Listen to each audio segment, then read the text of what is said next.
puji serta syukur mari kita panjatkan kepada Allah Ta'ala yang telah memberikan karunia dan nikmatnya sehingga kita bisa mengikuti kegiatan riset camp untuk pertemuan ke-6 ini dengan materi yaitu Pak Ahmad Nurdani. Tak lupa juga sholawat beserta salam, semoga kita terus limpahkan kepada Nabi kita, yang ini Nabi Muhammad SAW. Semoga kita semua mendapatkan syafaatnya nanti di akhir.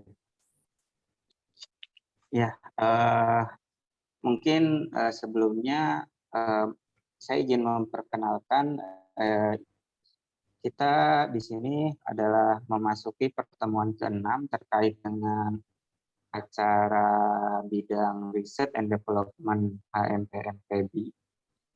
Kalau teman-teman yang ada di sini belum tahu, HMPMPB itu adalah himpunan mahasiswa magister program magister yang ada di Fakultas Ekonomi dan Bisnis UIN Sunan Kalijaga.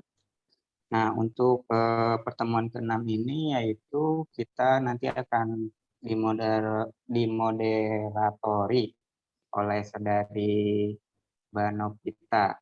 Jadi nanti untuk detailnya, waktu dan tempat, monggo saya serahkan ke Mbak Novita. Terima kasih Mas Andi sebagai Ketua Bidang R&D yang sudah membuka. Ini langsung dibuka aja, Mas. Sudah bisa dimulai? Iya, langsung dibuka saja. Baik, terima kasih. Assalamualaikum warahmatullahi wabarakatuh. Waalaikumsalam. Alhamdulillahirrabbilalamin, wassalatu wassalamu ala asrofil anbiya'i wal mursalin, wa ala alihi washabihi ajma'in, amma ba'du. Yang saya hormati, materi research camp ke-6 pada pagi hari ini, yakni Bapak Ahmad Nurdani, MEK. Kemudian yang saya hormati, Ketua Himpunan Mahasiswa Program Studi Magister Ekonomi Syariah, Fakultas Ekonomi dan Bisnis Islam, Sunan Kalijaga, Yogyakarta, Muhammad Zulfikar Yusuf, serta yang saya banggakan juga para peserta yang telah meluangkan waktunya untuk mengikuti acara research camp kali ini.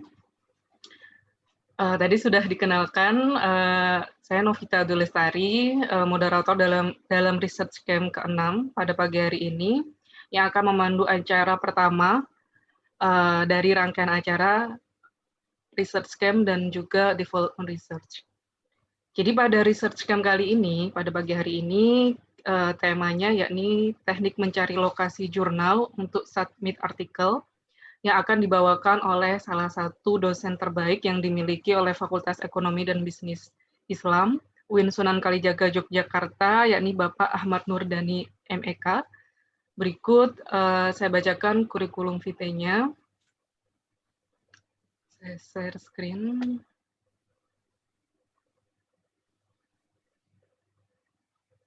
Sudah bisa kelihatan share screen saya, Mas Andi? Sudah, Mbak, sudah. Jadi pemateri pertama pada pagi hari ini, yakni Bapak Ahmad Nurdani, merupakan dosen dari Departemen Ekonomi Syariah, Fakultas Ekonomi dan Bisnis Islam, UIN Sunan Kalijaga, Yogyakarta. Saya akan membacakan terkait background pendidikannya. Tahun 2013, lulus sarjana dari Islamic Finance, UIN Sunan Kalijaga, Yogyakarta. Tahun 2014, lulus sarjana ekonomi dari Universitas Islam Indonesia. Dan 2016, lulus Master Ekonomi dari Universitas Islam Indonesia. Nah, dosen yang luar biasa ini mendalami expertise dalam digital economics, financial technology, dan juga Islamic finance. Jadi bagi teman-teman yang ingin juga mendalami terkait 3 bidang ini, mungkin bisa menghubungi untuk konsultasi kepada Bapak Ahmad Nurdani. Selanjutnya, organisasi yang diikuti beliau dari tahun 2017 hingga sekarang, yakni Indonesian Islamic Economics Association, atau kita kenal dengan IAEI Yogyakarta. di region Yogyakarta. Selanjutnya, pengalaman kerja beliau dari tahun 2013 hingga tahun 2016 menjadi enumerator data collection Bank Indonesia, tahun 2014 hingga tahun 2017 Media Relation Officer Universitas Islam Indonesia, dan 2017 hingga sekarang menjadi dosen ekonomi di UIN Sunan Kalijaga, Yogyakarta.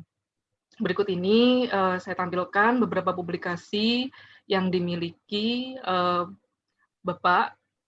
Jadi dari tahun 2013 hingga tahun 2021. Jadi kebanyakan di jurnal ya Bapak ya. Selanjutnya terkait pengalaman research-nya, tentunya dengan topik mayoritas ekonomi syariah tentunya. Banyak ya. Selanjutnya konferensi dan seminar yang pernah diikuti beliau, juga terkait ekonomi syariah tentunya mayoritas. Dan terakhir terkait award dan achievement yang pernah beliau raih, ada beberapa dan bergengsi. Baik, langsung saja untuk mempersingkat waktu kepada Bapak Ahmad Nurdandi dipersilahkan untuk menyampaikan materinya dalam waktu 45 menit. Terkait PPT-nya akan di-share sendiri, Bapak? Ya, nanti saya share sendiri, Mbak. Oh, gitu. Jadi saya alihkan host-nya ya, Bapak?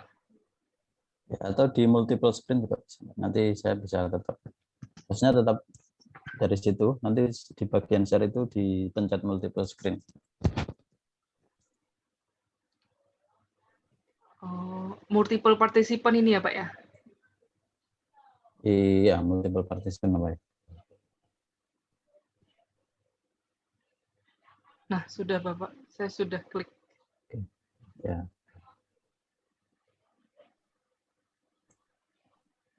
Sudah bisa dimulai ya? Iya, bisa Bapak. Oke.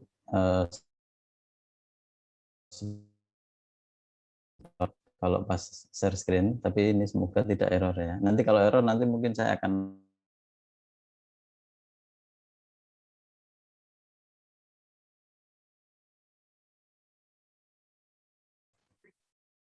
ya ini habis keluar terus masuk lagi. Jadi nanti kalau saya mungkin hilang, tiba-tiba hilang, nanti ditunggu aja, nanti insya Allah saya akan masuk lagi. Ini memang enggak tahu, ini Zoom update kok saya jadi sering mengalami kendala ini.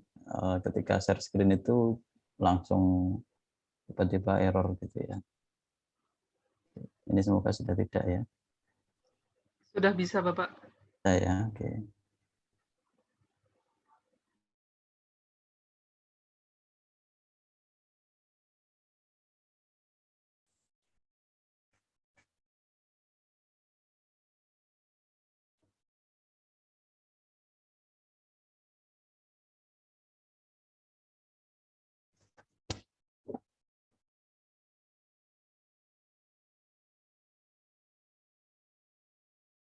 Ya baik.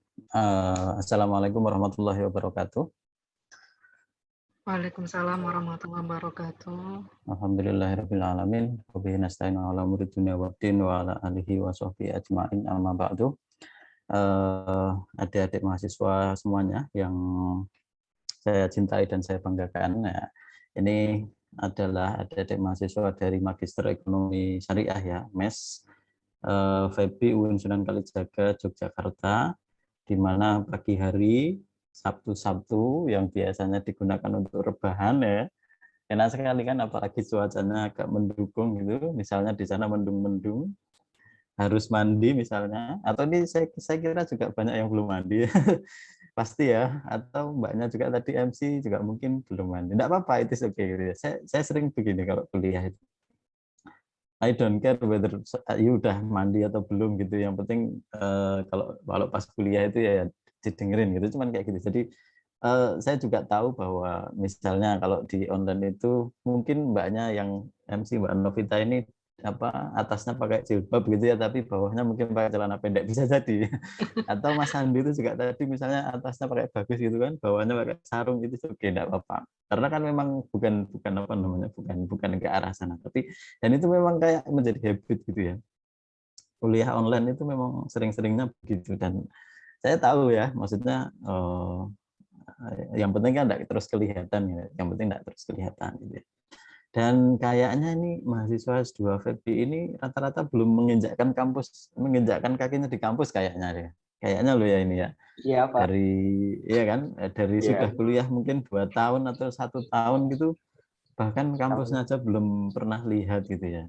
Jadi antara enak dan tidak enak sebenarnya. Enaknya nggak perlu ngekos kan, biaya untuk ngekos jadi kecil kan. Terus kemudian biaya makan juga nggak ada, makannya di rumah sama orang tua kan. Jadi lebih murah gitu kan, hanya untuk membayar SPP saja ya. Sayangnya mungkin SPP-nya mungkin tidak dipotong barangkali ya, tapi mindset kita harus kita bangun bahwa meskipun nih misalnya kita dalam keadaan pandemi, orang tua sedang susah misalnya, terus kemudian kok UIN tidak memotong UKT mahasiswa gitu ya, kita husnuzon saja.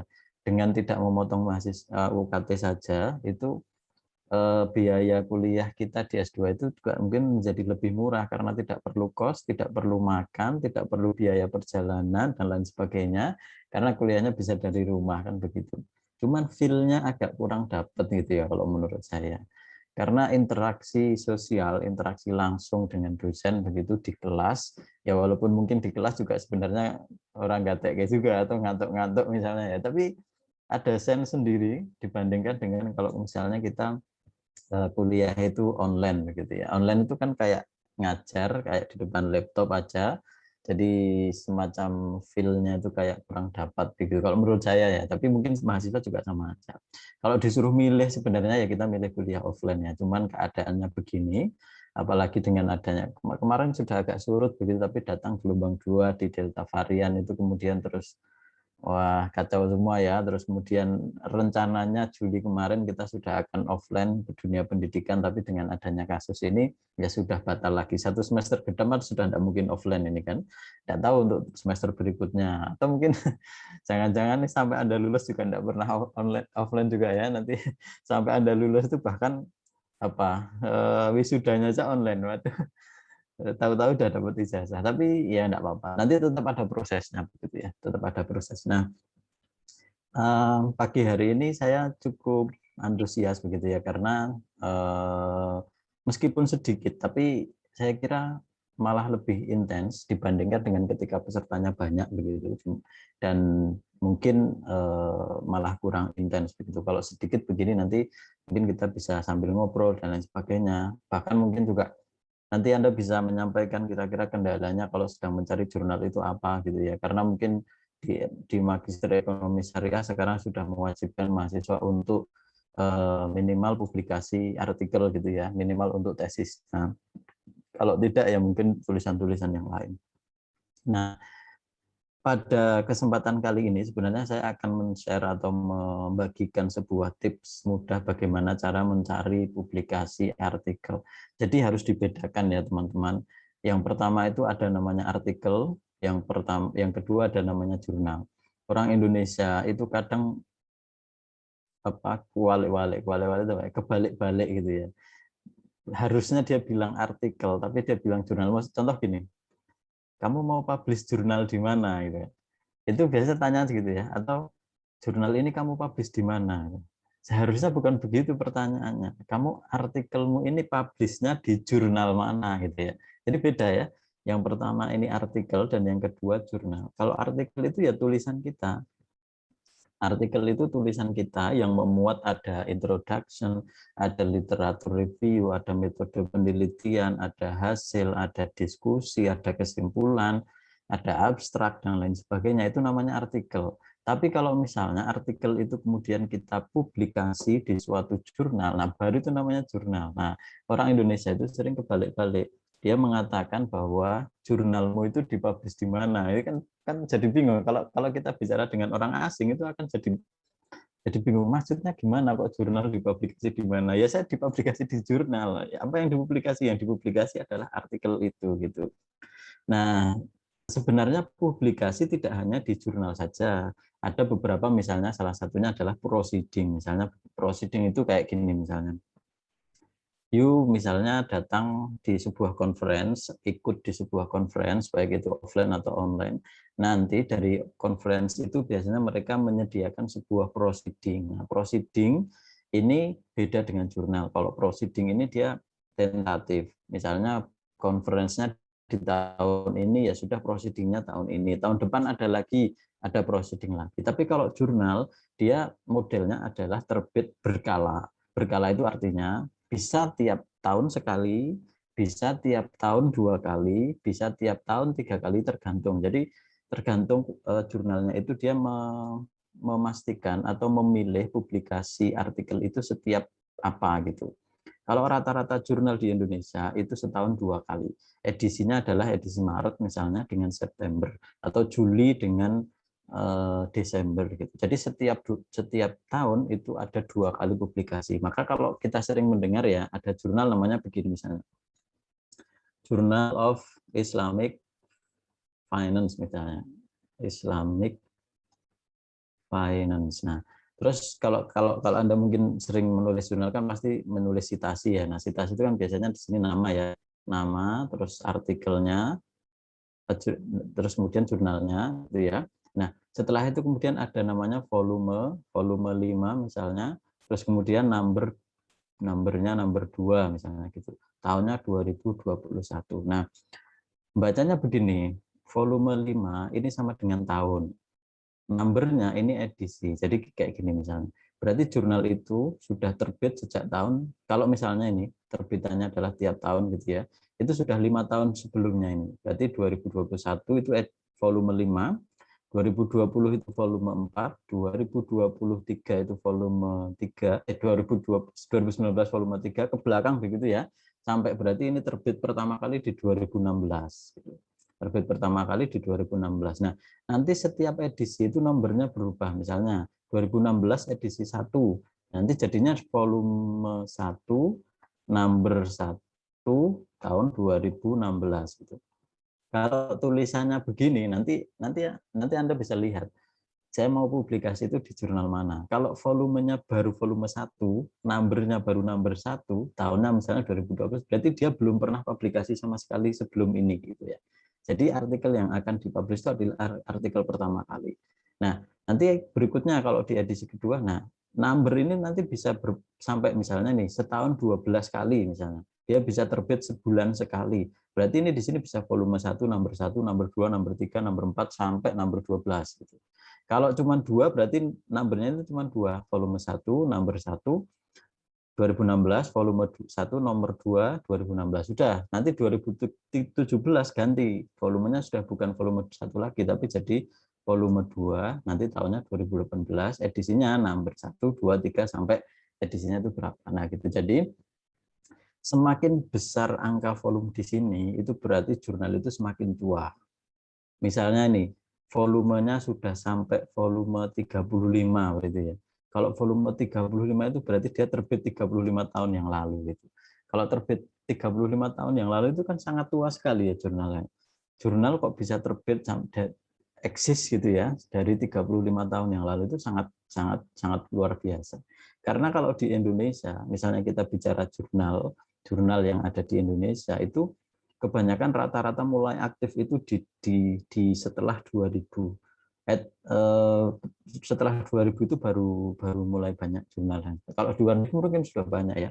Dari 98, dari 90 itu sudah banyak. Bahkan ada yang tua sekali, itu jurnal bisa dari tahun 70-an itu masih ada sampai sekarang gitu. Tapi ya itu semakin tua jurnal, pengelolaannya semakin bagus, dia kualitasnya akan semakin bagus. Nah, itu ya yang perlu dibedakan, ada yang disebut dengan artikel, ada yang disebut dengan jurnal. Nanti setelah ini Anda jangan sampai salah lagi. Misalnya tanya kepada teman, artikelmu itu mau dipublish di jurnal mana? Itu yang benar begitu, bukan jurnalmu itu dipublish di mana, bukan begitu.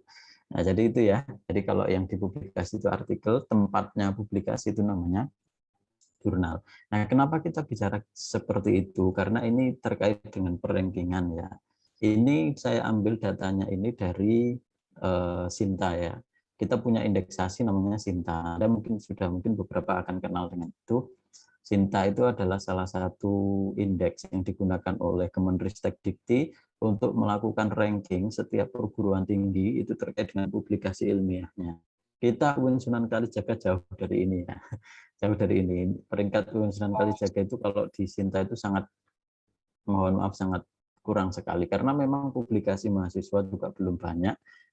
Boro-boro mahasiswa, publikasi dosennya saja masih belum banyak. Jadi dosen itu kadang juga berpengaruh penting. Nah, biasanya memang terkait dengan anggaran, Mas. Semakin besar anggaran suatu kampus untuk mendorong publikasi ilmiah di kampus tersebut, biasanya publikasi ilmiahnya akan semakin besar. Karena publikasi ilmiah itu kadang dapat, dalam tanda kutip, itu sebagai sebuah alat untuk mencari uang juga bisa. Misalnya gini, di beberapa kampus itu mereka punya reward. Reward misalnya kalau mahasiswa bisa menerbitkan jurnal di internasional misalnya, itu bisa dikasih misalnya berapa? 15 juta misalnya. Kalau terbit di jurnal nasional itu bisa mungkin 5 juta dan sebagainya. Model-model begitu. Nah, semakin besar rewardnya, itu kan orang jadi akan tertarik ya. Karena publikasi ilmiah itu ada biayanya. Nanti akan saya jelaskan kenapa ada biayanya. Nah, semakin tinggi kan semakin semakin meyakinkan gitu ya. Jadi orang itu jadi, wah, saya kalau mau publikasi nanti jadi dapat uang, itu mau tidak mau ya memang kebanyakan begitu, dan itu sah-sah saja, tidak ada masalah dengan itu. Yang penting kualitasnya jurnalnya bagus, kualitas artikelnya bagus, kualitas publikasinya juga bagus. Nah, ini yang paling tinggi sementara ini adalah ada di UI, diikuti dengan ITB, UGM, UNER, IPB, ITS, Undip, Brawijaya, UNHAS, dan UNS. Ini untuk dokumen yang ada di Scopus. Jadi mungkin Anda sudah familiar sekali dengan kata-kata ini gitu ya, karena memang ini adalah semacam rezim gitu ya, semacam rezim publikasi itu yang paling tinggi itu adalah Scopus. Anda mungkin masih bingung dan sebagainya, tapi sebenarnya nanti kalau sudah terjun ke sana itu akan sangat istilahnya ya. Oh iya gitu aja. Oh iya, memang karena memang bagus. Jadi kualitas jurnal yang ada di Scopus itu menjadi tolak ukur bagaimana publikasi perguruan tinggi itu dinilai begitu. Nah, untuk ini juga sama, masih pakai Scopus, dan yang kedua pakai Google Scholar nih. Google Scholar, dokumen Google Scholar kita terus naik ya dari tahun 2005 sampai 2020. Di 2021 juga mungkin akan naik, dokumen Scopusnya juga begitu. Autor dari Indonesia juga sudah mulai banyak yang ke arah sana. Tapi mungkin UIN sudah agak ketinggalan ya, karena yang lain sudah lari begitu, kita masih individualis. Jadi kalau yang mau ya silahkan, kalau yang enggak ya dibiarkan saja gitu ya, tidak ada sama sekali. Sekarang mulai 2019 kemarin lumayan ya, karena Pak Rektor waktu itu Pak Yudian itu memberikan sebuah reward bagi peneliti yang bisa tembus di jurnal Scopus, itu ada rankingnya. Misalnya Scopus itu kan ada Q1, Q2, Q3, Q4 ya. Kalau Q1 itu bisa rewardnya bisa sampai 40 jutaan. Tapi kalau dengan syarat penulisnya satu saja ya, penulis satu. Kalau penulis satu dari 2, penulis satu dari 3 nanti beda lagi.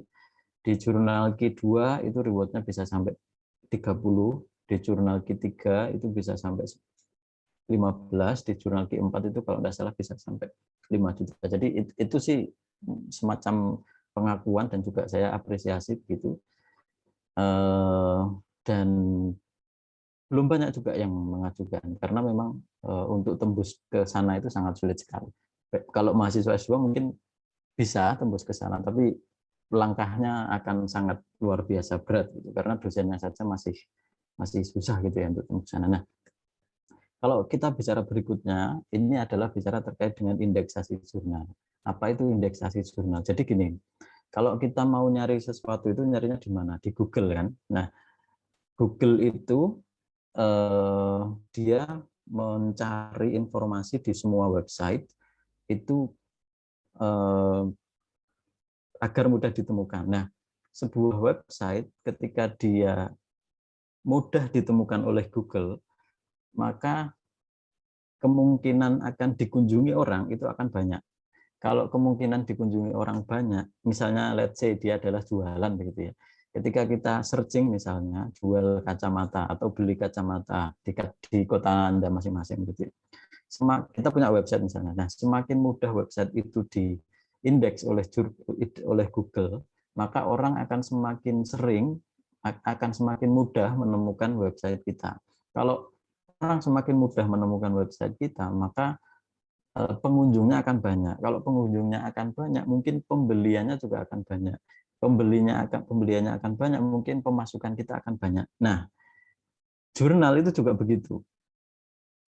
Semakin mudah jurnal itu diindeks tapi kalau jurnal kan bukan hanya terkait dengan search engine saja, tapi terkait dengan kualitas jurnal, terkait dengan kualitas artikel, terkait dengan hasilnya bagaimana, metodenya baru atau tidak, itu kan beda ya. Jadi nah, makanya kemudian ada yang disebut dengan indeksasi jurnal. Indeksasi jurnal itu sebenarnya juga Google itu ya.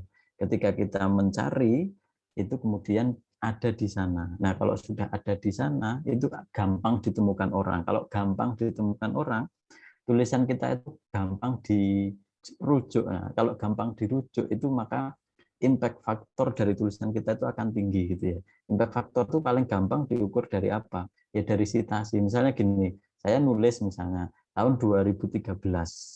Nah, sampai dengan saat ini yang citasi itu baru berapa? 20 atau berapa? Sementara tulisan saya yang dipublish di jurnal yang lebih bagus tahun 2019 itu baru 2 tahun misalnya sudah ada 2 gitu. Kenapa kok bisa? Berarti tulisan saya itu dibaca orang gitu kan. Kalau tulisan saya dibaca orang, kemudian orang mensitasi tulisan saya itu rasanya, ternyata tulisan saya juga ada yang baca ya gitu ya. Walaupun tidak semuanya, tapi ternyata ada yang baca ya. Kalau ada yang baca ternyata coba kita lihat isinya gimana. Oh, ternyata isinya juga sama. Temuan saya itu bilangnya begini, dia merujuk tulisan saya juga bilangnya begitu. Itu ada di seorang penulis itu ada rasa semacam ya nanti kalau rasanya mungkin kalau generasi milenial itu ya kayak misalnya baru ngechat gebetan terus dibales gitu kan, rasanya seneng juga ya dibalas, daripada nggak dibalas tuh kalau nggak dibalas tuh kayak kita nulis tapi tidak ada yang nyitasi, nggak ada yang rujuk, berarti tulisan saya itu nggak ada yang baca orang gitu ya. Nah itu ya sama kayak gitu. Jadi kalau ada rasa semacam yang tidak bisa diungkapkan dengan kata-kata begitu, kadang seneng-seneng gimana gitu ya, loh ternyata tulisan saya ada yang baca ya dan ada yang rujuk. Nah, semakin banyak yang rujuk itu semakin bagus. Nah, bagaimana agar tulisan kita itu bisa semakin banyak merujuk? Taruhlah atau publikasilah di sebuah jurnal yang jurnal itu memang kualitasnya bagus. Kalau jurnal itu kualitasnya bagus, itu bisa diakses dari seluruh dunia. Orang akan menggunakan artikel kita itu sebagai sebuah rujukan begitu. Nah, tapi beda lagi kalau kemudian kita publish di sebuah jurnal yang jurnalnya itu biasa saja, orang tidak melihat itu sebagai sebuah jurnal berkualitas, maka orang tidak tertarik untuk mensitasi atau merujuk artikel kita. Jadi ketika kita publish ya kemudian citasinya sangat sedikit. Itu bedanya begitu. Nah, indeksasi jurnal itu di sini itu ada banyak sekali. Yang sering kita dengar, yang mungkin Anda juga mungkin sering dengar dari dosen dan lain sebagainya, itu adalah Scopus. Ini rajanya citasi gitu ya. Karena untuk masuk ke sana itu susah sekali. Jadi Scopus itu sebenarnya kayak kayak Google, sebenarnya kayak Google gitu.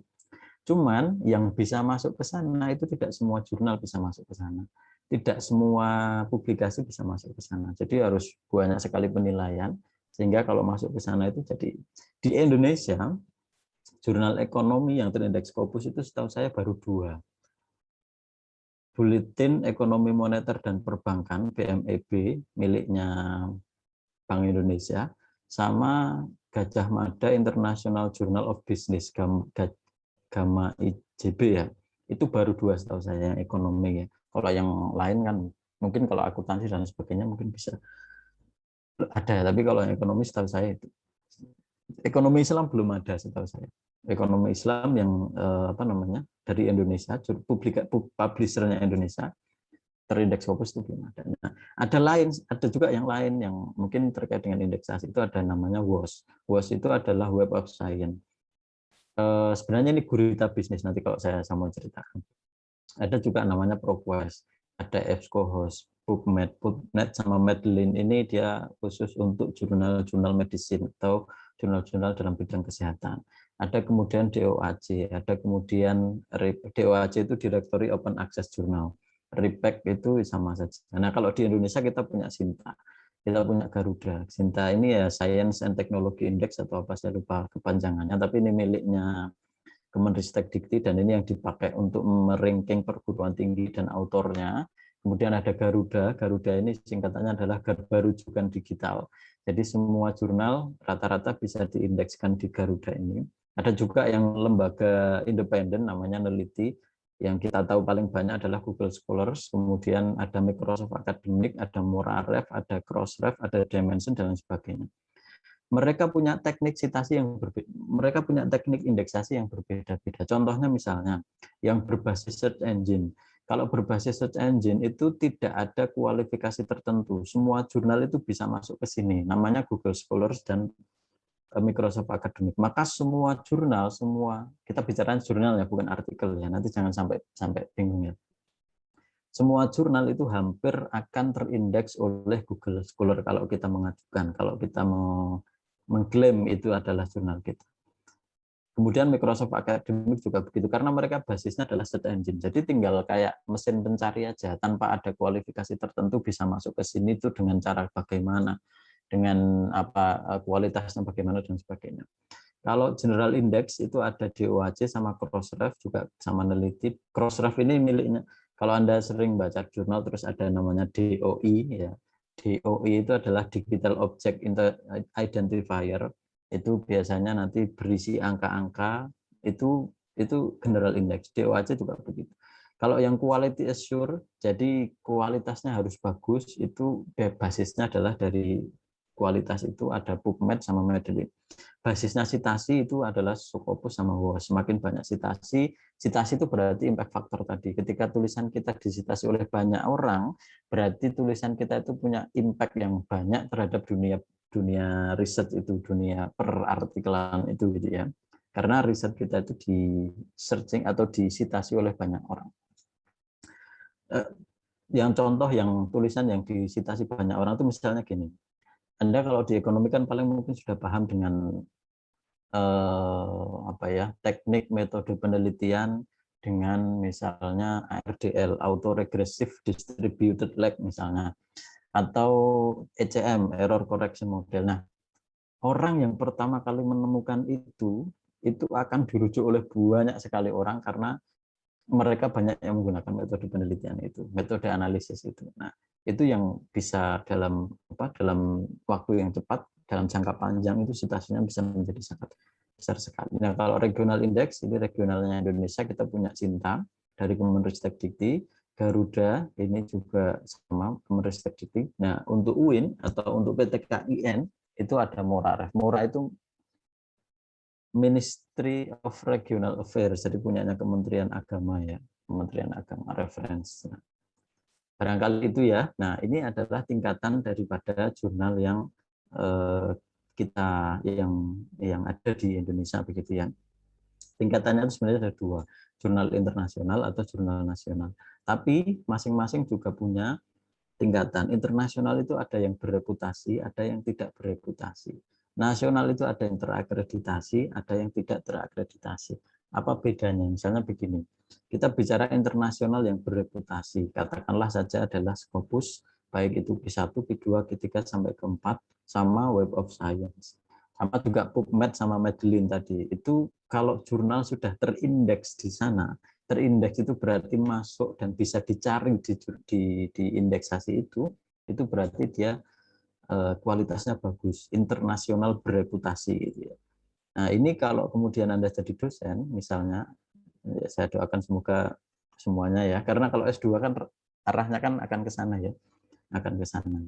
Nah, itu ada syaratnya begitu, karena misalnya kenaikan pangkat gitu ya, dari tenaga pengajar ke asisten ahli ke lektor, ke lektor kepala, bahkan sampai ke guru besar, itu ada syaratnya. Kalau kita mau maju ke asisten ahli, itu jurnalnya cukup nasional yang tidak terakreditasi saja enggak apa-apa. Tapi kalau mau maju ke lektor, itu harus nasional terakreditasi minimal Sinta 2 misalnya. Kalau mau maju ke lektor kepala, harus ada jurnal internasional. Kalau mau ke guru besar, harus ada jurnal internasional berreputasi yang nanti tidak masuk dalam kategori predatory jurnal misalnya. Nah, itu juga begitu. Nanti ada yang mensyaratkan begitu. Karena kalau tidak begitu enggak bisa. Jadi kalau sekarang, kalau dulu mungkin jadi profesor itu gampang, tapi sekarang itu susah itu. Jadi profesor itu harus terbit di jurnal Scopus minimal Q1 atau Q2. Dan sekarang lihat impact faktornya lebih dari 0, berapa gitu, saya lupa. Dan memang kalau mau masuk ke sana itu pilihannya dua, trade off ini, dan ini pasti dihadapi oleh para peneliti. Kalau mau bagus, kalau mau gratis itu masuknya susah, tapi kalau mau gampang masuknya dia harus bayar. Nah, itu kayak gitu. Jadi tidak ada yang mudah tapi gratis, tidak ada. Jadi gitu ya, kalau mau publikasi jurnal di internasional juga begitu. Wong di Indonesia saja, yang sudah Sinta 2 saja, itu mereka biasanya mematok biaya publikasi itu rata-rata adalah 1.500.000. Rata-rata itu 1.500.000 untuk publikasi artikelnya. Kalau untuk mahasiswa kan agak keberatannya. Makanya nanti kita lihat, kalau misalnya Anda mau mempublikasi jurnal itu tujuannya buat apa? Arahnya mau kemana gitu. Punya dana enggak untuk ke situ? Ada backup dananya atau tidak gitu. Karena rata-rata begitu, hampir semuanya. Kecuali yang punyanya misalnya kayak BI gitu misalnya ya. BI itu kan dia backup dananya kan bagus ya. Kalau backup dananya bagus itu malah ketika publis di sana itu dapat duit. Saya ceritakan ya beberapa ini biar Anda tertarik saja. Tiap tahun itu ada event dari BI itu, misalnya yang sekarang masih ada sampai deadline-nya sampai tanggal 31 Agustus itu ada namanya Journal of Islamic Monetary and Finance atau JIMF. Dia menyelenggarakan konferensi itu setiap tahun, dan bagi artikel yang berhasil dan masuk dan diterima untuk publikasi di jurnal tersebut, reward-nya 15 juta. Kemudian di BI juga ada di Buletin Ekonomi Moneter dan Perbankan itu, kalau kita masuk ke masuk di konferensinya dan kemudian masuk di publikasi jurnalnya, itu rewardnya juga sama, 15 juta juga. Kalau di beberapa perguruan tinggi juga ada yang, coba Anda cari-cari saja jurnal-jurnal di perguruan tinggi itu, kalau call for paper, kalau memang mereka sedang butuh banyak artikel, itu malah mereka juga kadang kasih reward. Tidak banyak sih, kadang ada yang 1.500.000, ada yang 3 juta, ada yang 1 juta dan sebagainya. Itu makanya beda-beda. Jadi ada tergantung dia itu sudah settle atau belum. Kalau sudah settle, dia punya bargaining position, jurnal itu punya bargaining position yang bagus, maka dia kemudian bisa bisa memposisikan diri sebagai orang yang lebih posisi yang lebih tinggi, sehingga kalau ada orang masuk itu ya sudah, yuk kalau mau publish di sini kita akan review tapi harus bayar. Kalau nggak mau bayar ya silahkan di tempat lain. Banyak juga kok yang mau publish di tempat kita. Itu kan karena bargaining posisinya itu tinggi. Bargaining position itu dilihat dari mana? Dari akreditasi tadi. Sudah terindeks yang bagus atau belum, terindeks DOHC atau belum terindeks. Nah, ini kalau yang internasional yang biasa itu ada DOHC, ada ProQuest, ada SOHS. Nah, ada juga internasional yang dalam tanda kutip ecek-ecek. Ecek-ecek itu gampang banget publikasinya itu, guys. Jadi Anda kirim sekarang itu besok udah terima notifikasi publikasi, itu banyak. Bayarnya misalnya $50 atau $60 itu banyak. Tapi ada juga yang ada proses reviewnya. Yang penting begitu ya. Kalau di jurnal itu ada proses reviewnya, ada proses perbaikannya. Meskipun mungkin karena memang mereka butuh banyak ya, karena edisinya adalah misalnya 1 tahunnya 12 kali, 1 bulan sekali harus terbit, maka kan harus nyari jurnal yang banyak, harus nyari artikel yang banyak, maka kemudian mereka akan lebih mudah gitu ya. Nah, itu biasanya modelnya begitu. Nasional ada Sinta 1 sampai Sinta 6, ada juga nasional yang tidak terakreditasi. Oke, baik itu ya. Nah, saya ingin mungkin untuk untuk rehat sejenak begitu ya. Barangkali nanti ini bisa jadi insight kita. Silahkan coba akses ke HP-nya masing-masing. Silahkan masuk ke menti.com.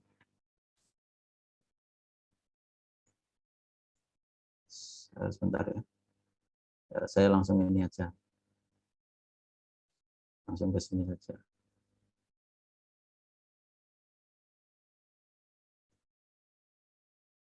Nah, kita akan melihat seberapa besar ya, seberapa banyak mahasiswa S2 itu punya publikasi. Nanti silahkan masuk ini ya. Go to, masuk ke menti.com, menti.com, dan gunakan kode 95474060.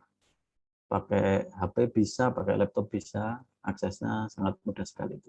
Pilih saja sesuai dengan pertanyaan itu. Sampai saat ini Anda sudah punya artikel publikasi berapa gitu ya. Kalau belum punya ya tulis saja 0, kalau ada 1 tulis 1, ada 2 tulis 2, 3, 4 silakan. Jadi langsung muncul di layar ya. Setiap Anda memasukkan informasi itu nanti akan muncul di layar. Baru 2 ya, kita sambil nunggu yang lain.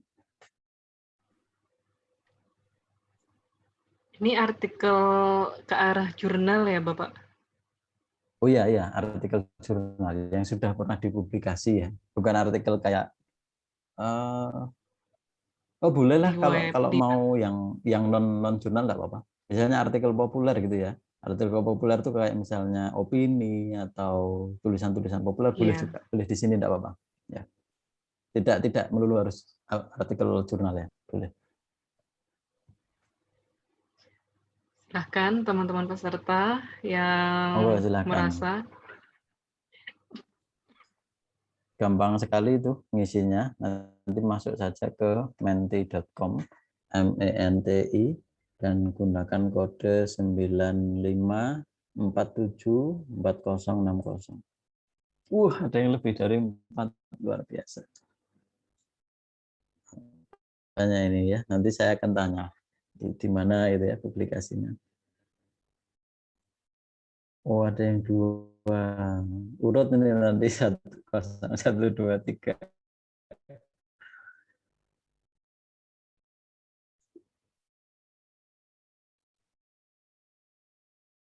Oh, ada chat juga ya, sambil saya baca ya. Kodenya di atas itu Mas, 9547. Kodenya berapa? Oh, mungkin kalau lagi pakai HP jadi dia tidak bisa lihat layarnya. Saya kasih tahu ya. 95474060 kodenya ya. 95474060.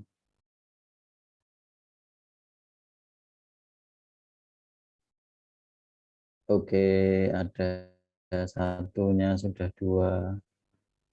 Saya sering pakai metode seperti ini untuk mencari interaksi dengan peserta gitu. Karena kalau saya harus bicara terus nanti capek ya. Anda juga bisa nanti misalnya suatu saat insya Allah ada yang mau jadi dosen gitu ya. Gunakan metode-metode seperti ini, nanti dicatat aja, oh ya dulu saya pernah sama Pak Dan itu pakai metode begini gitu ya. Nanti kalau pas ngajar itu, oh iya saya pakai aja metode yang sama gitu. Ya belajarnya kan dari sekarang ya. Kalau Anda ngambil S2 kan arahnya kan akan ke sana, arahnya akan ke sana. Oh, sudah banyak ya. Ternyata luar biasa ya. Mahasiswa S2 sudah punya publikasi itu bagus. Waktu itu ketika saya S2 publikasinya baru 1. Tahun 2013 itu masih S1 ya. S1 publikasi terus. Ini sudah ada yang lebih dari 4. Jangan-jangan ini pesertanya dosen ini. Nanti saya tanya lah siapa yang ngisi 4 ini. Atau mungkin bukan jurnal ya. Bukan jurnal bisa jadi. Tidak apa-apa. Karena bisa tulisan itu kan namanya, bisa Pak? Tidak, saya tidak bisa mengetahui namanya. Oh, dari Bapak tidak bisa? Tidak bisa. Karena kan Anda tidak memasukkan nama kan, cuma langsung melihat. Iya. Oke, cukup ya barangkali ya. Nah, saya mau tahu ini kira-kira yang ngisi lebih dari 4 siapa? Boleh share di sini sambil open cam, tidak apa-apa. Siapa namanya, dari mana? Ketua HMPM, Pak. Siapa ini siapa? Saya ngisi 0 sekaligus 4, Pak. Oh, 0 sekaligus 4. Atau jangan-jangan salah ini. Oh, yang lebih dari 4. Ada jenisnya, Bapak. Kan tadi Oke. pertama Bapak bilang kirain jurnal. Saya belum pernah, jadi saya nulis 0. Oh, Tapi gitu. setelah Berarti ini publikasi, saya sudah sering publikasi di di mana, Mas? biasa Publikasi di situs. mana? Di website aja, Pak, tulisan-tulisan. Populer ya? Ya, Biasanya tentang apa, Mas? umum sih, Pak. Ada tentang sosial, agama, ekonomi, Oh, ya. politik. Yang paling bergengsi di mana? Ya, website-website berita atau apa? Kayak IB Times gitu, Pak, websitenya. Oh, iya. Tapi ada kurasinya enggak, Mas? Misalnya kurasi itu kayak kita submit, terus ada yang ngecek kalau oke ya publish, kalau enggak revisi atau Ya, tolak, ada. itu ada enggak? Tetap ada ya. Nah, Ada, Pak. jadi gini, Mas. Kualitas tulisan yang bagus itu memang harus ada reviewnya. Jadi tidak hanya terkait dengan artikel jurnal saja. Artikel populer pun kan ketika kita menulis dan submit di sebuah website, itu kan mereka punya quality control.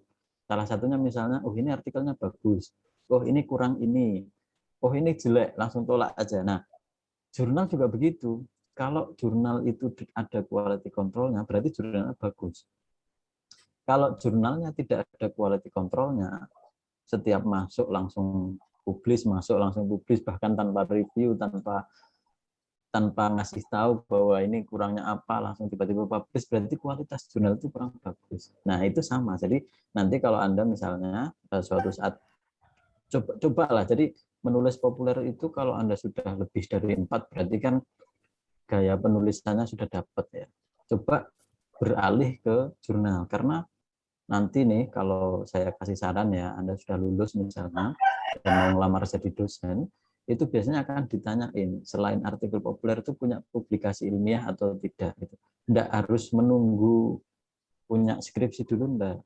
Anda skripsi tesis, enggak harus menunggu tesisnya selesai terus baru publikasi, enggak. Selama kuliah ini gitu ya. Kalau di rumah nganggur misalnya, enggak ngapa-ngapain, nulis saja gitu. Nulis tapi yang bukan populer, nulis yang berdasarkan pada penelitian. Ya gampang lah kalau kita ekonomi kan tinggal mau data sekunder atau data primer, itu tinggal kita tentukan aja, ada metodenya, coba disubmit ke jurnal, nanti ada sensasi sendiri, Mas. Sensasi itu artinya, oh beda ya ternyata ya, nulis populer itu begini, nulis jurnal itu begini, nulis artikel yang masuk ke jurnal itu kok ternyata begini. Nanti kalau memang passionnya dinulis, itu akan sangat gampang sekali. Mengikuti ritmenya itu akan sangat gampang sekali. Saya kira itu. Yang lebih dari 4 ada 2 ini. Satunya siapa? Saya, Pak. Siapa? Reni. Oke, Mbak Reni kalau memungkinkan boleh open cam, tapi kalau enggak apa-apa. Mbak Reni mahasiswa semester berapa? Alumni MES, Pak. Oh, alumni. Sekarang di mana? Maksudnya, Pak, lokasinya apa gimana, Pak? Iya, dinasnya atau posisinya atau lagi kerjanya di mana? Kalau posisi sekarang lagi di Sulawesi Selatan, Pak. Oke. Ngajar atau masih apa? Aktivitasnya Tahap apa? pendaftaran CPNS, Pak. Persiapan. Oke, yang tahun ini? Iya, Pak. Oke, SKD lulus? SKD. Administrasi lolos? Alhamdulillah, Pak. Daftar di mana, Mbak? Daftar di IAIN Bone untuk dosen audit, Pak. Oh, dosen audit, mantap ya. Saingannya berapa? Ada 13, Pak. Oh, 13 ya. Yang diambil berapa? Cuma satu formasi, Pak, kebetulannya. Oh ya, berarti punya kenalan di sana atau pernah ngajar di sana? Alma mater sih, Pak. Alma mater waktu S1. Oh ya. Insya Allah tiketnya lebih mudah, Mbak. Tapi kuncinya SKD-nya nilainya harus tinggi. Iya, harus itu. Nilainya harus tinggi karena kalau satu formasi itu yang diambil cuma 3 orang. Ini gambaran aja bagi yang mungkin belum lulus ya. Jadi pendaftaran CPNS untuk dosen itu kan ada tahap administrasi. Administrasi lolos itu nanti akan ada tahap SKD, seleksi kompetensi dasar. Nah, seleksi kompetensi dasar itu apa yang diujikan? Kok malah kesini, enggak apa-apa ya, katanya sharing ya namanya ya. Iya, Pak. Nah, itu banyak, salah satunya kayak matematika, bahasa Inggris dan sebagainya. Anda cari-cari saja, di sana banyak sekali. Yang penting itu tinggi. Kalau nilainya tinggi, minimal 3 besar lah. Karena yang di bawah 3 besar itu tidak diambil. Tidak diambil itu artinya tidak dimasukkan ke dalam tes seleksi berikutnya. Nah, kalau sudah masuk 3 besar dan kemudian masuk ke seleksi berikutnya, kalau Anda adalah alma mater, itu kuncinya sudah Anda dapatkan itu. Rata-rata memang mereka akan mengambil yang punya ikatan tersendiri dengan itu ya. Nah, publikasinya sudah lebih dari 4, Mbak, di mana aja? Kalau yang untuk tahun ini ada yang di Sinta 2, Sinta 3, Sinta 4, Pak. Oke, luar biasa ya. Ini adik-adik mahasiswa, semangatnya harus ditiru ya. Publikasinya sejak mahasiswa atau setelah jadi mahasiswa, setelah alumni? Kalau awal mula publikasinya di ini sih Pak, yang waktu semester 1 awal ngikutin call for paper-nya OJK, tapi kebetulannya tuh nggak lulus. Jadi Tahun daripada berapa? naskahnya itu 2019 Pak. Jadi naskahnya itu dikirim ke jurnal Pak. Yang call for paper untuk perbankan atau industri Fintech kalau keuangan? nggak salah Pak, yang perbankan itu. Oh, kayaknya waktu itu yang juara Mas Alek ya, dosen Iya, Febi kayaknya. Alek Fahruriza itu. Ya, itu ya. Jadi luar biasa, ini bisa diikuti ya, Mbak Reni. Kita doakan semoga lolos lah, nanti bisa jadi PNS di amin. sana, akan menambah Amin. portofolio mes yang lebih bagus ya. Nanti kalau ada yang masuk ke sana juga kan, alhamdulillah. Yang 2 ini siapa? Ada 4 orang, boleh share ya. Monggo. Siapa? Kalau memungkinkan bisa open cam, boleh silakan. Saya, Pak. Oh, ini Mbak Dini, Pak. Namanya Dini Mbak Muhammad. Dini. Oh, Mbak Dini. Mbak Dini masih mahasiswa atau sudah alumni? Oh, sudah Alumni, alumni. Pak. Ya. Tahun berapa, Mbak? Alumni baru kemarin baru wisuda, kemarin. Pak. 30 Oke. Juni. Sudah publis di mana? Kalau ada beberapa sih, Pak. Kalau untuk tahun ini ada di kurang lebih sama kayak Mbak Reni, Pak. Sinta 2, 3, dan 4. Gimana cerita publikasi desainnya kira-kira? Revisinya berapa kali gitu atau tanpa revisi? Oh. Kalau yang di Sinta 2 itu prosesnya hampir ada 6 bulan. Saya Itu ya, ngirimnya catat ya. Saya ngirimnya di akhir Desember tahun 2020. Terus beberapa ada 4 kali revisi itu, Pak. Oh, 4 kali revisi, Akhirnya, guys. 4 kali ya. akhirnya alhamdulillah bisa terbit di jejak, di jurnal jejak, Pak. Di Punyanya UNS. Kementerian Kementerian UNS, di Pak. ya, di UNS ya. Sinta 2. Ya, Sinta 2. Yang di bawah itu Sinta berapa gitu? Sinta 3 itu Sinta 3 di JBKPNB. Berapa Kebetulan lama? kalau yang di JBKPNB itu 4 bulan. Sekitar 3 sampai 4 bulan, Pak. Kebetulan ya, itu jadi tugas dosen yang mewajibkan untuk publish. Jadi yaitu prosesnya 3 sampai 4 bulan itu, Pak. Ya, itu jadi memang pengalaman-pengalaman yang seperti ini yang mungkin perlu di-share ke teman-teman gitu ya. Saya juga sama, jadi untuk Sinta 2, setelah Sinta 2 itu revisinya bisa sampai 4 kali, 5 kali, sampai bahkan ada yang sampai 6 kali. Dan itu memakan waktu yang cukup panjang juga. Di JMF itu hampir, tapi ada rewardnya kalau JMF ya, lumayan bisa dapat 15 juta, lumayan kan ya. Sekarang kalau Anda mau nulis itu masih dibuka sampai 31 Agustus. Journal of Islamic Monetary and Finance punyanya Bank Indonesia.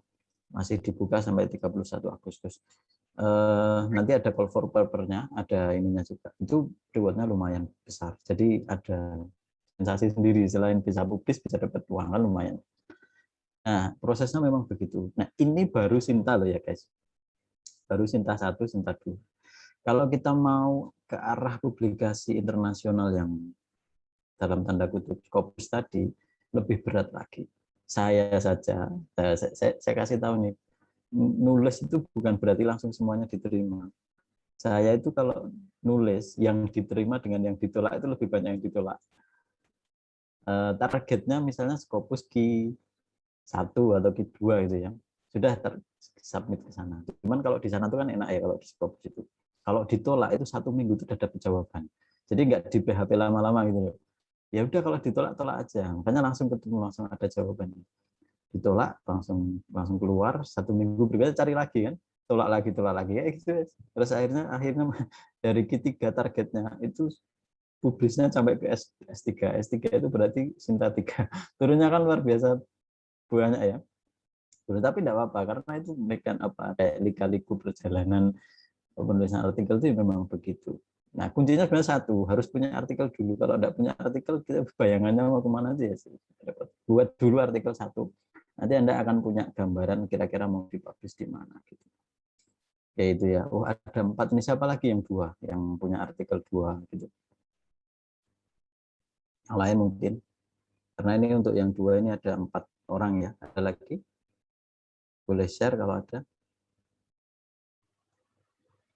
Bapak, mohon maaf Ya. mengingatkan waktunya sudah 45 menit.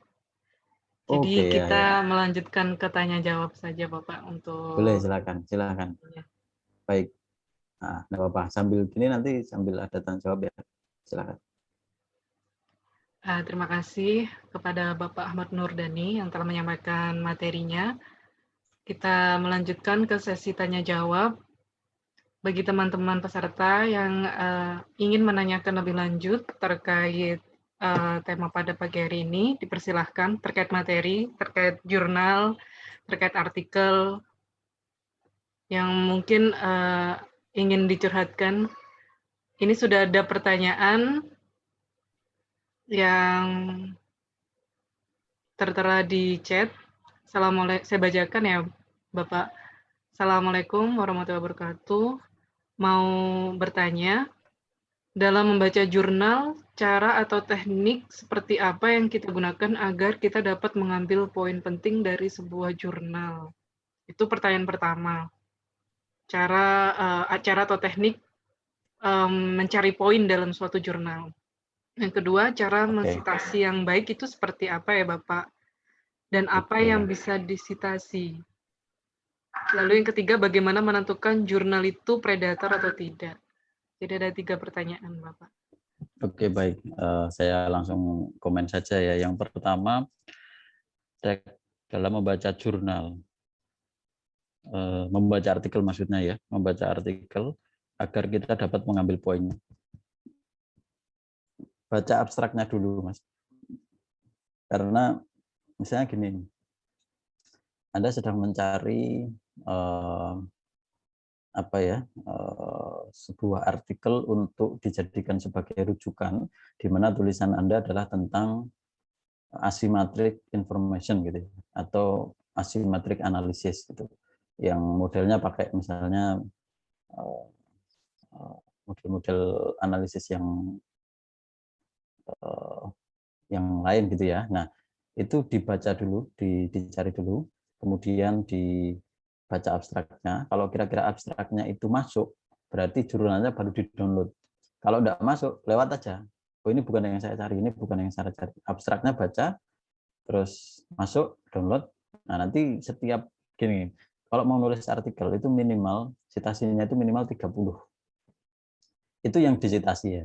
Nah, yang tidak disitasikan berarti kalau kita mau nulis artikel kan baca abstraknya itu minimal bisa sampai 50, bisa sampai 60 abstrak. Ya. Gampang kalau membaca abstrak kan tinggal bahasa Inggris kan ya, saya kira enggak ada masalah dengan bahasa Inggris ya. Tinggal baca, oh ini masuk, kita bisa masukkan. Baru nanti kalau sesuai baru kita download artikelnya. Kalau enggak bisa download karena itu aksesnya terbatas, saya kira semuanya sudah tahu bisa pakai namanya Sci-Hub ya, Anda sudah tahu semua. Tidak perlu saya ajarin di sini karena ini ilegal. Nanti saya mengajarkan sesuatu yang tidak baik. Sci-Hub, Anda buka saja Sci-Hub gitu, nanti keluar link DOI-nya, DOI, Digital Object Identifier yang ada di situ, tinggal di copy, diklik, nanti jurnal itu akan langsung muncul gitu ya. Karena misalnya ya itu karena mungkin ada nggak bisa mengakses karena jurnalnya berbayar dan sebagainya itu bisa. Yang jurnal berbayar itu kayak misalnya Elsevier, terus Emerald, Tyler and Francis dan sebagainya itu bagus-bagus, itu memang biasanya dia berbayar. Itu tekniknya begitu, abstraknya baca, kalau masuk berarti tinggal download, kalau enggak udah lewat aja. Cara mensitasi yang baik harus pakai Mendeley, Mas. Mendeley, Zotero, pokoknya jangan pernah kalau sekarang itu menggunakan citasi manual, karena kalau menggunakan citasi manual itu chance untuk diterima di jurnal itu akan sangat kecil sekali. Dan Anda akan sangat kesusahan kalau misalnya ada update artikel, menghapus dan sebagainya, itu kalau tidak pakai Mendeley itu akan sangat sulit. Saya yakin di sini ada yang familiar, ada yang bahkan sama sekali tidak tahu. Mungkin kalau mau usul program begitu ya, salah satunya adalah terkait dengan Mendeley ini. Bagaimana ini tidak mungkin kita jelaskan di sini terkait dengan Mendeley, itu teknik citasi dan dia bentuknya adalah software. Software setiap kali kita punya jurnal di download, dimasukkan ke sana, nanti tinggal kita tulis namanya saja, langsung diklik, terus nanti kalau sudah selesai, semuanya sudah selesai, tinggal di bagian akhir itu kemudian create bibliografi atau update gitu, langsung nanti daftar isinya, daftar pustaka itu langsung otomatis jadi. Kita tanpa harus memformat, tanpa harus ngapa-ngapain, itu sudah enak sekali. Itu teknik citasi paling baik. Jangan pernah menggunakan citasi manual, tapi menggunakan model kayak Mendeley atau Zotero. Mana yang menurut Anda familiar, pakai saja. Dua-duanya powerful, bagus. Kalau saya selama ini pakai Mendeley, bagus. Kemudian bagaimana menentukan jurnal itu predator atau tidak? Begini, pokoknya hindari jurnal itu yang berbayar. Kecuali memang dia bagus. Nah, gitu ya. Kalau jurnal berbayar, saya kasih pengalaman begini. Saya pernah menulis, awalnya jurnal itu adalah Scopus Q3. Jadi saya tidak bilang ini predator, tapi karena memang indeks di Scopus itu luar biasa ketat gitu ya. Jadi ketika ada yang tidak sesuai dengan yang diinginkan oleh mereka, itu kemudian di kick off. Di kick off itu namanya di discontinue kalau di dalam Scopus. Nah, discontinue itu menyebabkan awalnya yang artikel kita bisa terindeks Scopus itu karena terdiscontinue itu menjadi hilang. Nah, saya kasih pengalaman dulu pernah publish, awalnya itu masih terindeks Scopus ya. Memang berbayar ya, waktu itu bayarnya sekitar 6 juta kalau tidak salah, tapi dibagi 3 kan, tiga penulis jadi masing-masing 2 juta. Ketika publish itu tanggal saya lupa ya, 2020 Desember kalau tidak salah. Nah, 3 hari berikutnya Scopus itu mengeluarkan list discontinue jurnal. Jurnal yang saya tuju itu ada di sana. Waduh, saya pusing kan. Ternyata jurnal yang saya tuju itu dia terdiscontinue oleh Scopus. Terus kemudian saya tanya, artikel saya bisa terindeks? Tidak bisa karena sudah terdiscontinue. Padahal saya sudah bayar 6 juta. Ya udah hilang kan. Nah, itu makanya harus betul-betul dicari betul-betul. Pokoknya targetnya, kalau kita kan tidak mungkin punya target, kalau mahasiswa ya, itu mungkin belum punya target ke arah Scopus. Itu kita kalau tidak ke arah Scopus, maka kita tidak bicara terkait dengan predatory journal. Karena predatory journal itu hanya ada di internasional. Kalau di nasional, itu memang biasanya kita lihat akreditasinya saja. Kalau memang akreditasinya bisa sampai Sinta 2 dan dia bayar 1,5 misalnya, itu oke, itu bukan predator. Karena memang untuk biaya publikasi dan sebagainya. Kalau memang keberatan, masih banyak jurnal Sinta 2 yang memang gratis, itu banyak juga gitu ya. Tinggal begitu.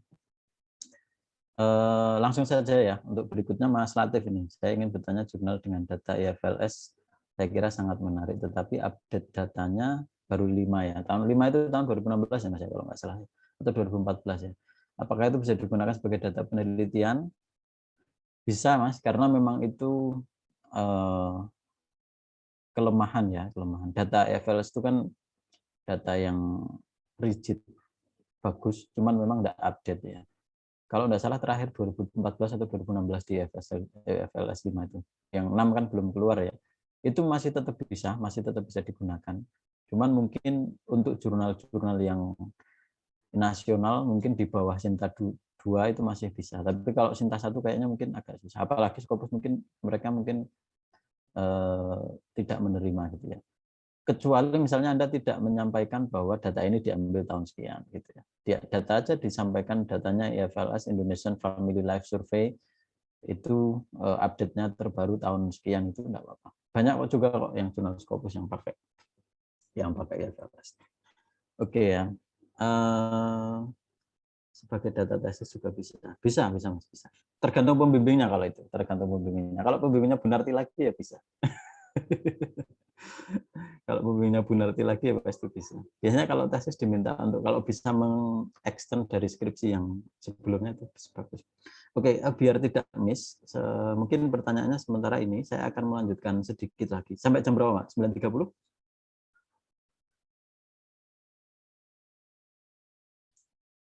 Tinggal sedikit. 20 menit sih, Pak. Oke, ya, Sekitar enggak sampai, 20. jauh enggak sampai.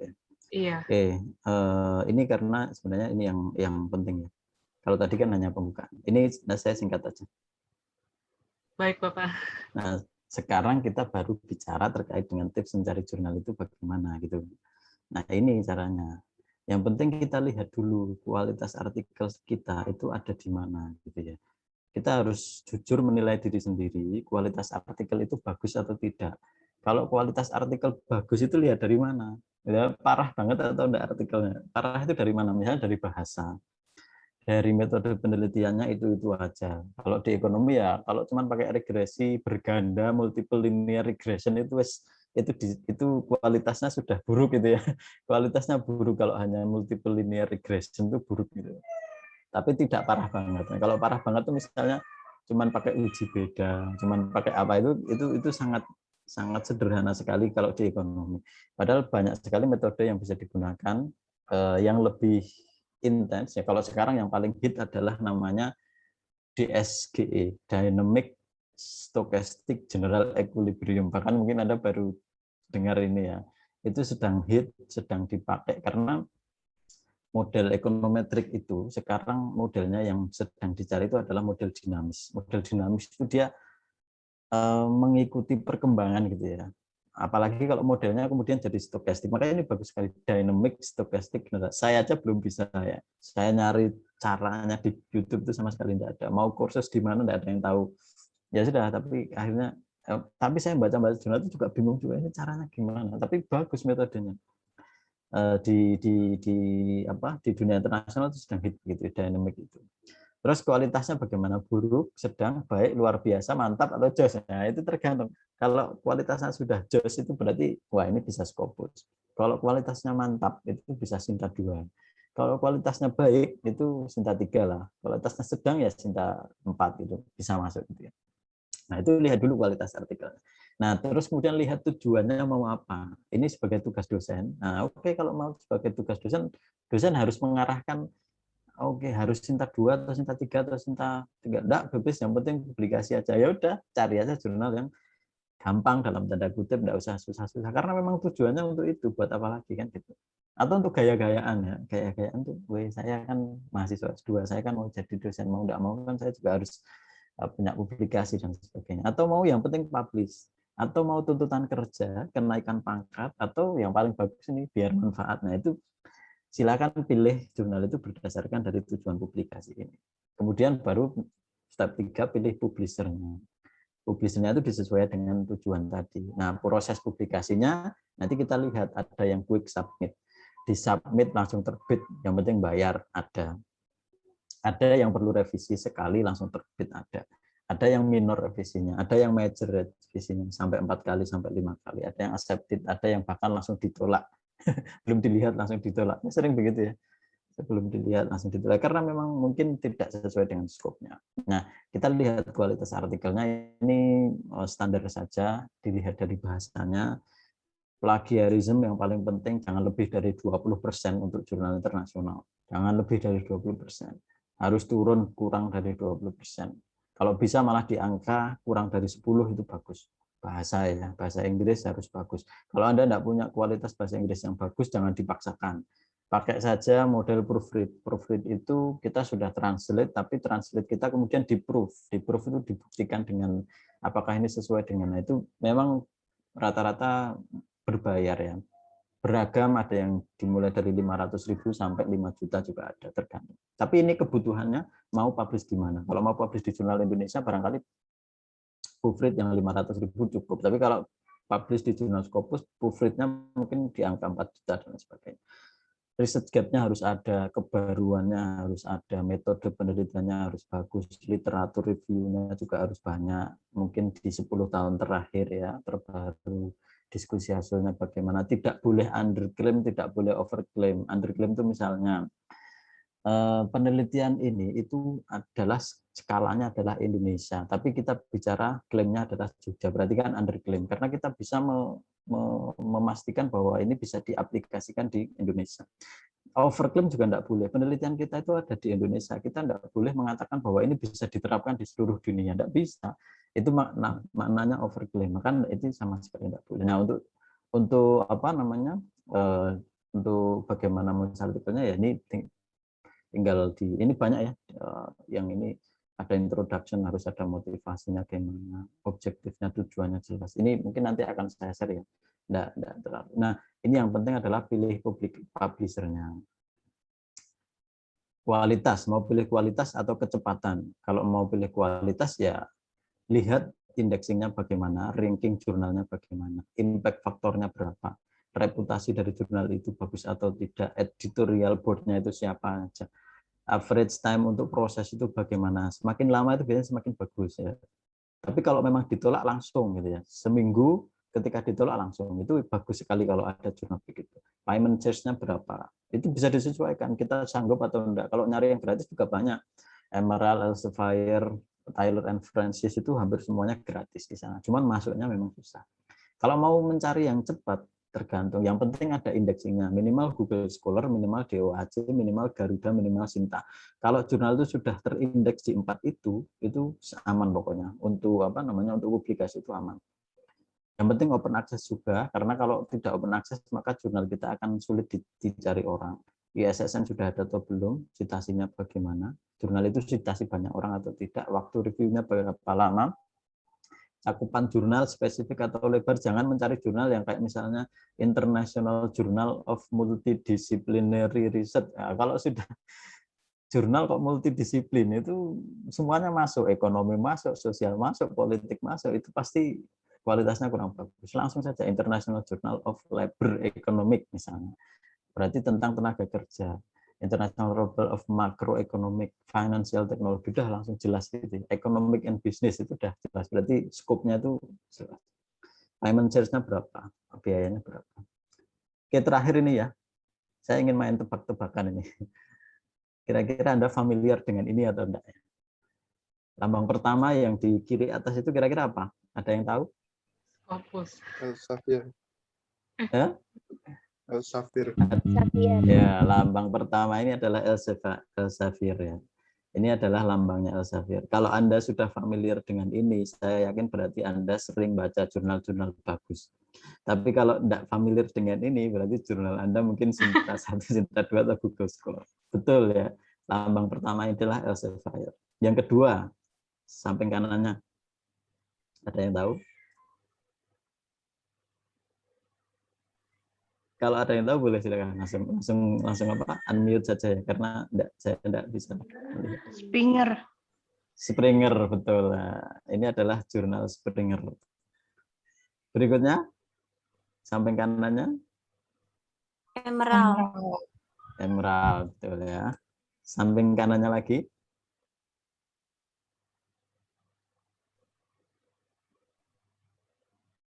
Tahu? Ada yang tahu? Ini adalah Taylor and Francis ya. Terus bawah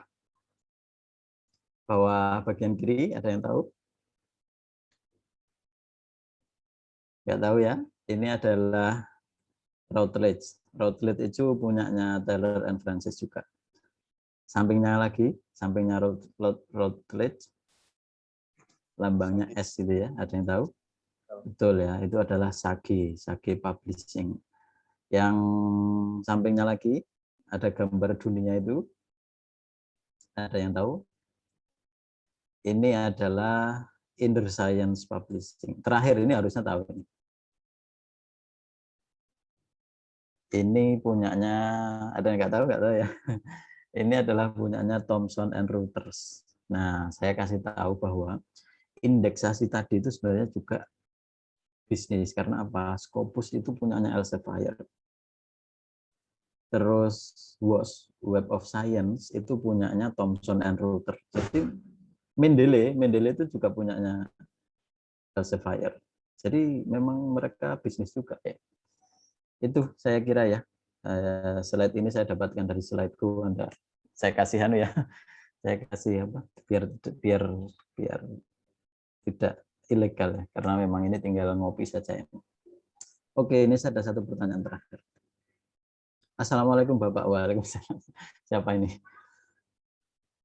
Oke, kalau ada pertanyaan lagi boleh. Monggo, silakan.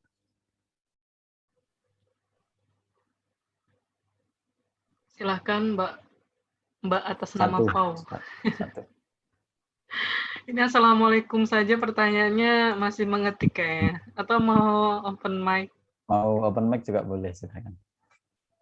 Masih punya waktu 5 menitan ya.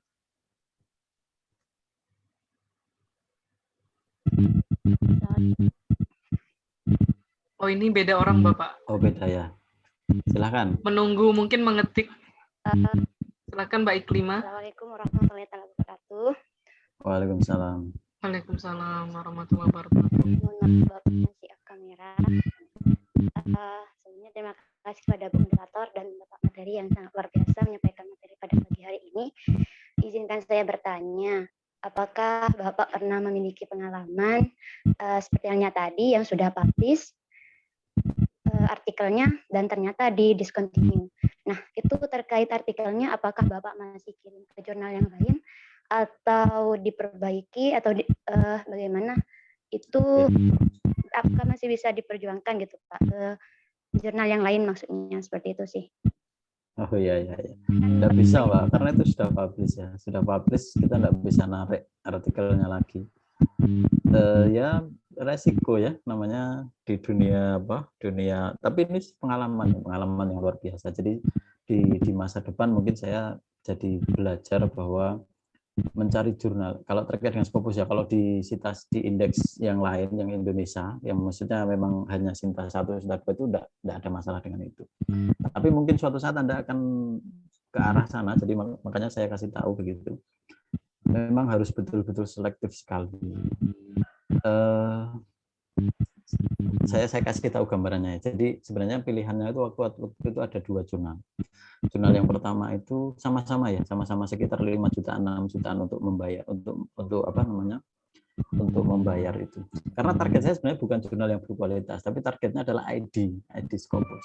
ID itu kan kalau kita sudah punya ID Scopus itu kan nanti enak ya, maksudnya tinggal kemana-mana itu gampang. Yang penting ID. Nah kalau untuk mendapatkan ID itu kan tidak harus yang jurnal bagus, tapi jurnal biasa aja boleh. Nah pilihannya ada 2. Yang pertama JAVEB kalau tidak salah, Journal of Asian Finance and Economic and Business, dan yang satu adalah jurnal namanya Research in World Economy. Anda bisa cari aja RWE, Research in World Economy. Saya lihat perbandingan 2 itu, kualitas reviewnya itu lebih bagus yang saya pilih. Maka saya beranggapan kemungkinan untuk discontinue itu kecil. Tapi ternyata salah juga. Padahal itu melalui review yang panjang juga, harus direvisi sampai 3 kali atau 4 kali saya lupa. Sampai akhirnya publish itu. Tapi malah yang terdiscontinue itu.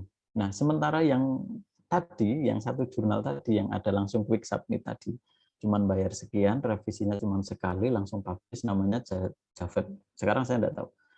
JAVEB itu masih terlist sampai sekarang, belum terdiscontinue. Saya lupa, maaf. Baru kemarin nih, baru tahun ini kalau tidak salah keluar Juli 2021 itu akhirnya yang Journal of Asian Finance and Economic and Business itu juga keluar dari Scopus. Dia terdiskontinue juga. Nah, itu memang harus luar biasa. Ya kalau mau main aman ya cari publisher yang bagus ya kayak Emerald, Elsevier tadi yang lihat kan logonya tadi itu udah bagus semua itu. Nah, itu bagus semua. Kalau cuman mau targetnya ID Scopus ya berarti nyari jurnal yang dalam tanda kutip gampang, mungkin bayar juga enggak apa-apa kalau Anda punya budget misalnya. Tapi lihat jangan sampai terdiscontinue gitu. Karena strict banget sekarang ya. Dan kalau sudah terdiscontinue sudah enggak bisa ngapa-ngapain, Mbak. Ya enggak mungkin bisa ditarik, wong sudah dipublish, enggak bisa. Wong itu sudah dipublikasi, enggak bisa ditarik, enggak bisa juga kemudian tulisan itu kita submit ke jurnal lain, enggak boleh. nggak bisa secara etis tuh nggak masuk, nggak boleh juga ya, berarti resiko sudah publish sudah selesai gitu aja. Nah nanti cari yang lain kan gitu, cari yang lain artinya berarti harus nulis lagi, tapi jangan sampai stres. Jangan sampai stres, kalau stres terus nggak nulis ya repot, ya tetap harus produktif. Saya kira itu nggih adik-adik mahasiswa semua, semoga bermanfaat. Kalau ada lagi atau cukup ya, kalau cukup bisa ditutup. Oke Bapak, terima kasih banyak. Baik, karena masih ada sesi acara kedua dan waktunya sudah sudah mencukupi juga. Terima kasih Bapak atas penyampaian materinya pada pagi hari ini. Jadi lumayan excited sekali ya dari teman-teman juga, dan Bapak juga sangat semangat gitu menyampaikan materinya. Jadi kita juga kayak termotivasi juga gitu Bapak, yang masih 1-2 publikasinya. Ya. Jadi kita tutup saja pada sesi acara pertama ini, episode scam ke-6. Terima kasih saya ucapkan sekali lagi kepada Bapak Ahmad Nurdani yang telah meluangkan waktunya untuk berbagi ilmu kepada kami semua. Semoga materi yang disampaikan bisa membantu teman-teman peserta pada pagi hari ini dalam meningkatkan kepenulisan ilmiahnya di bidang ekonomi syariah utamanya. Baik, saya sebagai moderator undur diri dan mohon maaf apabila ada salah kata dalam memandu acara ini. Saya tutup sesi ini. Tadi saya sudah baca alhamdulillah ya. Kita tutup bersama-sama dengan bacaan hamdalah. Alhamdulillahirabbil alamin. Mungkin foto bersama. Oh ya, saya tutup dulu ya Mas ya. Saya tutup acara pada pagi hari ini, sesi pertama Riset Scam. Wassalamualaikum warahmatullahi wabarakatuh. Waalaikumsalam. Bapak sebagai dokumentasi ini ya Bapak, kita meminta foto bersamanya secara virtual. Ini Bapaknya udah terbiasa nih foto virtual. Mohon teman-teman yang bisa open kamera, membuka kameranya untuk foto bersama. Ini kebetulan Mbak Reni Furwanti ini pembicara kedua Bapak. Oh iya. Sebagai pembicara Mantap, Pak. Iya ya. Gimana teman-teman? Nanti dimotivasi tuh adik-adik semuanya. Ya Pak.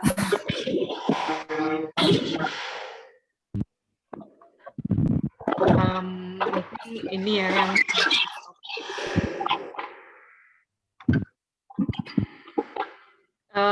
dari saya ya mengambil.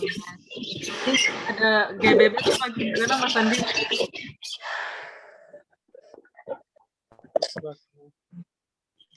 Dua kali tag ya, pertama resmi, yang kedua bebas. Saya hitung ya, 1, 2, 3. Bentar.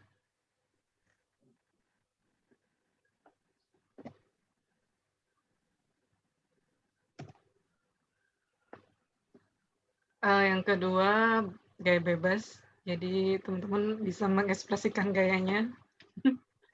Kalau virtual tuh bebasnya gimana? Mau sambil salto juga boleh. Ya bebas ya, jangan pakai KTP.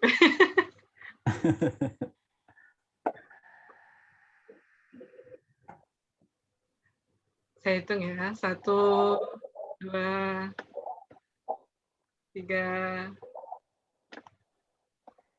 Sudah Bapak. Ya, terima kasih ya. Terima kasih Bapak. Saya izin live duluan ya. Iya Pak, terima kasih ya Pak atas waktu dan ilmunya yang telah diberikan. Semangat. Mudah-mudahan nanti bisa berkolaborasi lagi Pak. Siap, mantap. Boleh ya. Pak, mahasiswa MES diajak penelitian. Siap. Oke, saya duluan ya. Ya. Mungkin langsung saja saya serahkan ke Mas Sandi Mulyadi. Iya. Mulyadi selaku yang Ya, membuka terima dan kasih, juga Mbak. moderator acara selanjutnya. Ya, terima kasih Mbak Novi.